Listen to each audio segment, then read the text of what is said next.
How to factory reset on Windows 11. First step is to open your settings. For that, click on the search icon and using the search bar, you can simply search for settings. Once you're on the settings, now you have to navigate to this menu bar on your left hand side and click on system. Once you're on the system, scroll down a bit and then click on recovery. So here on the recovery option, there you get two options, either to advanced startup or to reset this PC. Now for factory reset, all you have to do is click on reset PC.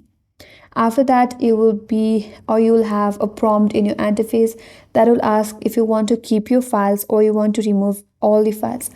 So according to your choice or according to your preferences, whether you want to keep your files or remove everything, choose one from there, then tap on next. And on the next prompt, you will have some more instructions. So follow all the screen instructions carefully, and it's gonna ask for your preferences. Once done, at final step, tap on next.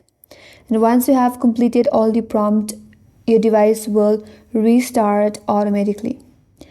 And that's the way to factory reset on Windows 11. And that's all for today's video.